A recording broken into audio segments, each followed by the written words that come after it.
let's just quickly explore the proposed solution. So you've got the one-state solution, which I would be very surprised if anyone in Israel really wanted to agree to. So the one state solution is basically it's just all Israel, all people in Gaza and the West Bank have Israeli citizenship, and you're free to do as you please. I suspect if we got the one state solution, well, you just basically had what you had for the last 2 days. Just Yeah. they would just run riot. Yeah. And I mean, just to be clear as well, Israel's like 30% Arab, as I understand it. Yeah. So it's not like it's ethnically homogenous or anything like that. It's more that you're going to give access to the civilian population, a Oh no, bunch of there's people who would probably do terrible things. yeah, there's loads of Israeli Arabs, Mm.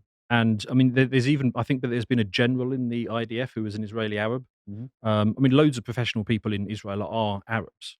Well, one point I'd like to make is that um, if you try and have resolution above and beyond what the BBC tell you or CNN, is that in fact the real situation is extremely complex. Yeah. So there's obviously the Sunni Shia schism. You know, Hezbollah is Shiite and Hamas are Sunni. You know, you've got Salafists, Wahhabists, Alawites. There's the Druze people, the Circassian people. Yeah. It goes on and on and on. Yeah. Just to say there's just the Palestinian Arabs. It's like, well, Yes. that's really low That in resolution. itself is too low resolution. Right, yeah. But yeah, one state solution definitely isn't going to work. No. That there are lots and lots of Arab Israelis. Mhm. Right there. It's not just like every Israeli is Jewish. No, it is a Gaza problem. It is a Hamas problem primarily. Well, yeah. But And- even that's low resolution, I grant you. Yeah. And they are, yeah, it's their raison d'etre. They're absolutely committed to Extermination of the Israel. destruction of Israel. So moving on then, the two-state solution being separate states for the Israelis and the Palestinians. Which has been pushed for a long time and consistently fails because it's just not working. What's the three-state solution? Well, the three-state solution is the only one that I think could work, which is basically Gaza goes to Egypt and the West Bank goes to Jordan. Now, that sort of feels viable. And the reason why it feels viable is because basically then you would have a situation where if there was attacks on Israel, it would be attacked from another state. And so Jordan and Egypt would be incentivized to basically keep the population control. And then you would have Arabs policing other Arabs, which would probably be far more brutal than the way the Israelis do it. Sure. But you know, when an Arab beats up another Arab, nobody around the world cares, not least other Arabs. The problem is Jordan and Egypt have no interest. That's what I was going to say. No Well, interest. I doubt either would Yeah. go for that. Well, let's go on to the geopolitical landscape then, because one of the things that was said by the Israelis is, oh well, the people in Gaza should just leave, and of course they can't, because Egypt seals the border at the south, the Israelis seal the border everywhere else, and of course have a naval blockade. What are the options here? Well, I mean, there's a huge number of people in Gaza who desperately want a passport from another Arab state. They want to get out, but they can't because nobody wants to take them. It is very convenient for other Arab states to say, "Oh, look at that! Isn't that awful?" But they don't lift a finger to help the situation in the slightest. Isn't that cynical? Yeah, very. Very cynical. I mean, everybody involved in this at a state level is incredibly cynical. But the Palestinian people, particularly those in Gaza, the innocent ones anyway, are just completely being used as pawns. Yeah. Yeah. Well, and this is my big concern with this stuff because I mean I'm sure we've all seen that tweet of the woman from the IDF who worked in intelligence, and she's saying there's no way that this was an accident. Well, that I see. Yeah, I tweeted about this. I mean, like, look, I just assumed the border was militarized. What happened? But then people did give me fairly reasonable explanations of how they'd got through. What was the best reasonable explanation? Well, the reasonable explanation is it was attacks apparently at low interest areas, and so there were something like 40 guards stationed. They were overrun by militants. They used bulldozers to tear down the wall and used gliders to get over it in other parts, and it apparently just came as a surprise. Now, okay, fair enough. That's how they physically got in. But is it reasonable to believe that Israeli intelligence had no idea? Yeah, my only concern on this is, I mean, I've never worked in intelligence, so I don't know, but I would imagine the key issue, especially in the age of electronics, the issue is not trying to find intelligence; it's trying to filter it. Yeah. So they probably, I mean, they probably pick up on 400 plots to invade Israel every single day and have for the last 20 or 30 years. The issue is filtering it down. But yeah, there are serious questions being raised because now the Egyptians are coming forward and say, well, we tried to warn you that something like this was going to happen and it was ignored. Mm. So there is some speculation that this was allowed to happen or that filtering mechanism went wrong somewhere up the track.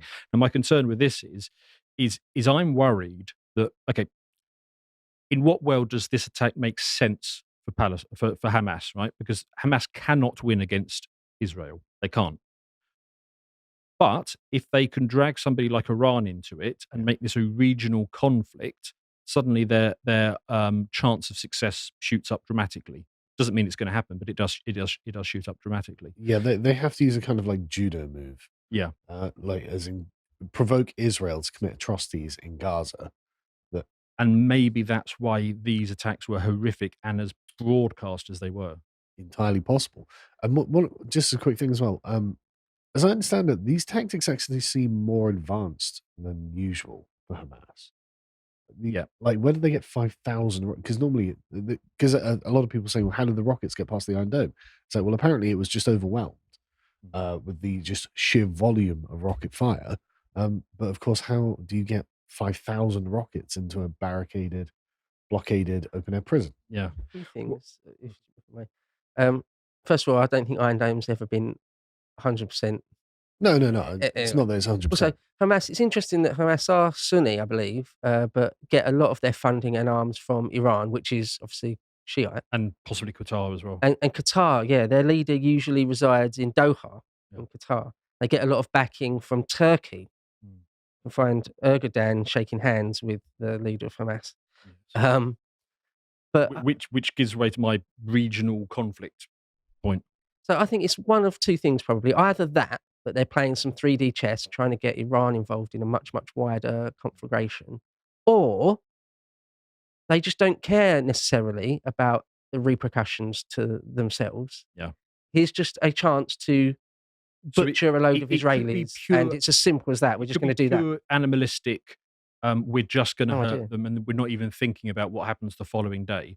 What I'm saying is if there is a tactic, actually, it does kind of make sense. It makes tactical and strategic. It doesn't make any moral. There's no moral justification, but there is a strategic justification for making these attacks as horrific as possible. And I've heard a whole bunch of Hamas spokesmen go out and say, "Oh yeah, Iran helped us." Yeah, well, yeah, and you see the warhawks in America banging the drum about Iran constantly, specifically the Nikki Haley types, and lots of other people, just because probably is that Iran has funded this. And one thing I would point out, the sort of doctrinal differences between Iran and Hamas and things like that. I imagine they become very remote when you're dealing with what they consider to be like an illegitimate Jewish settler colony in the Middle East, like that. They can agree on that at least. Yeah, exactly. They can agree on that. We're both Muslims. We'll have the philosophical conversation about who's the right kind of Muslim later. And so I can totally see how they would be able to work together. Quite possibly. If I had to guess, I would say it was more likely that it is Hamas in collusion with Iran, or it seems very likely, in fact. But I'm just saying it's a possibility Yeah, that but you see Hamas where are this just leads us. acting on their own. Well, not on their own, Yeah. but Yeah, politically. with let's say, no that- further intent. Yeah, But you see where this leads us because the neocons in Israel and US have been champing at the bit for war with Iran for decades. I don't think they're going to let this opportunity slip. I think they're going. I think that basically Hamas has given it a push, and the neocons will take it from here. Thank you very much. So we could be in the situation where Hamas and the neocons in the US and Israel all have the same objective, which is war with Iran. Now you've got to remember that Iran is not as isolated as we like to think it is. I mean, it's just been invited to join BRICS. Yeah, With China in it. Yeah. You just laid out the connections between Turkey and a whole select Qatar and a whole bunch of other nations around it. Now, probably my base case is that this conflict will be like all of the other ones, which is basically they'll be fighting for a couple of months and then there'll be a ceasefire and then it will just simmer. That's probably what's going to happen. But it's also not impossible but this turns into a regional conflict that draws in multiple countries, and then it starts drawing in the US, China, all the rest of it, and you're in a World War III situation. I don't think that's going to happen, but it is possible. Yeah, the idea that Iran and Israel are on a collision course with each other, it does seem quite likely as well. It's hardly not. It's hardly unprecedented as well, right? Yeah, that's not a hot take. Yeah, exactly. All right, okay. So, I mean, Iran, the leaders of Iran, ever since 1979 and the Islamic Revolution in Iran, it's been part of their talking points to roll Israel into the sea. Yeah. Things like that, things on that level, which completely lines up with Hamas. Same sort of thing. Complete destruction. And from Israel's point of view, they say things like, Iran is our number one antagonist, our number one enemy. We will not, I've seen old Nettie say more than once, we will not let them get nuclear weapons. Which is probably why they keep getting assassinated and you by think, scientists. Well, this is the essential neocon position, because they firmly believe that it's only a matter of time until Iran get nuclear weapons. And they also firmly believe that as soon as Iran gets nuclear weapons, they'll be passed to people like Hamas, who will then take them into Israel and use them. So they believe it is an existential risk to take out the leadership of Iran before they get to the point of nuclear weapons, which is why you can see some people are making the claim that maybe this attack was allowed, that, the intelligence purposely looked away. I don't know if I believe that or not. I've got no idea, but we will find out more in the years ahead. But you can see that it's not completely inconceivable that eyes were turned, because it was judged that a small attack now is preferable to allowing 1 million people die in Jerusalem in a nuclear attack 10 years down the line, because this is the moment that they need to go after Iran. Well, it's the thing that has happened throughout history a number of times, is that you sort of allow an attack on yourself, and it gives you a casus belli. For the greater good. Calls for war. A thing that springs to mind is sort of maybe the Mukden Bridge incident, or the Marco Polo Bridge incident, Japan and China. You sort of either fabricate or just simply turn a blind eye to allow yourself to be attacked, or even fabricate it yourself. Yeah.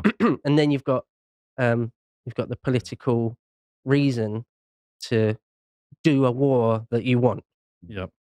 That's very cynical to say that, to suggest that the Israeli intelligence services must have I'm turned a not saying blind I eye. believe But it. it's I possible. can You understand said- the narrative behind You it. said it's possible, and I think it's possible. Yeah. But who knows? We'll have to see how this thing breaks, which way it goes, what comes out. And I'll tell you, the other thing concerns is Who not knows, just the situation over there, but the situation over here, because we now have large Arab populations. And of course, the ideological left in this country is full square behind a lot of this thinking. If you appreciated that segment from the podcast of the Lotus Eaters, you can go to lotuseaters.com to get access to all the premium content that's on the site, such as the Contemplation series, this episode on right-wing wokeism part 2. If you'd like to find out what else is being put out, you can follow on Getter at lotuseaters_com on Getter. Thank you and goodbye.